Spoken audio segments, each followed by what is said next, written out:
Welcome to Neuromuscular Warm-Up Part 2. In the first video, we focused on the feet and the lower legs. In this video, we're going to focus on the pelvis, which is a major component of the core.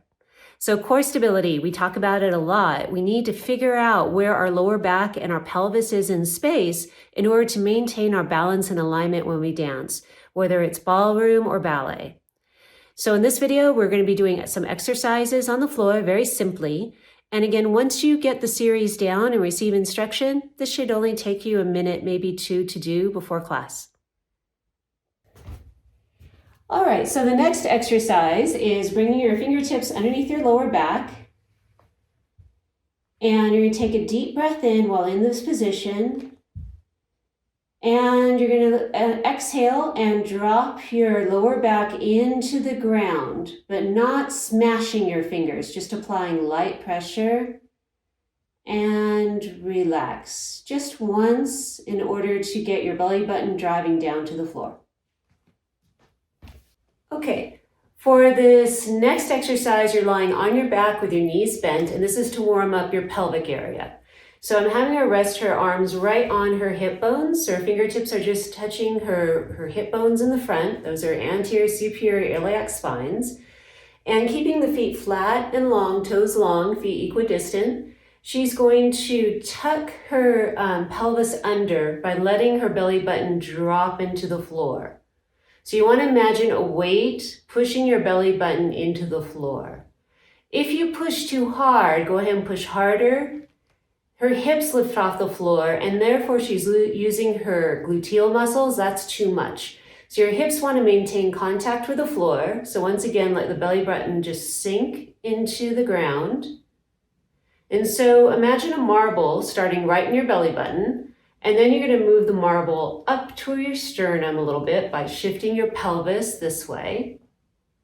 And then you're going to shift that marble over to the left side by shifting your pelvis a little bit this way. And then down below your belly button is where the marble is going to go next. So the pelvis is shifting this way. And now she's going to shift the marble over to her right side by shifting the pelvis this way. Very, very slight. And bring it back up to the sternum. And then do a slow circle to the other side, moving the marble right, moving the marble below the belly button. So her back slightly arches, but not very much. Moving the marble over to the left and moving it up toward the sternum. And then centering the marble, letting the belly button sink into the floor. And rest. Just once each way, slowly. For this next exercise, she's going to be lying on her back with her knees bent and her feet are flat and the toes are long. So there should be a connection between the posterior hip and the heel as she does the hip raise. So go ahead and bring your arms up to the ceiling. So her shoulder blades stay in contact with the floor. And as she raises her hips up without arching the back, go ahead and lift them. There should be a connection. You should feel a connection between your heel and your posterior hip as you do this next exercise. Yeah. For this exercise, you're going to be in a supine position with both knees bent, feet equidistant. So bring the right foot down just a little bit. Hips, knees, feet in one line. Toes stay straight and long, so don't flex your toes. And you're going to raise your arms straight up in the air. What you want to watch out for is your shoulder blades are on the floor. Go ahead and reach up farther. You see how our shoulder blades come up off the floor? That's too far. Go ahead and bring them back down, elbows straight. Now in this position, she's going to lift her hips up just a little bit so that she's only raising the hips without arching the lower back. And in this position, you're going to start by staying there, breathing for 20 to 30 seconds. Just one time, but a long hold. Go ahead and bring your hips up a lot farther. So this is an incorrect position. She's arching her back, so this is too far. Go ahead and come down. Bring your arms down.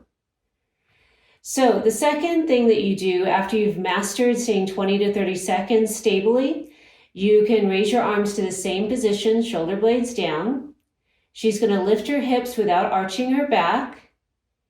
And then keeping her hips raised, she's going to lift her right knee up into what we call 90-90 position. So her thigh is perpendicular to the floor and her lower leg is parallel to the floor.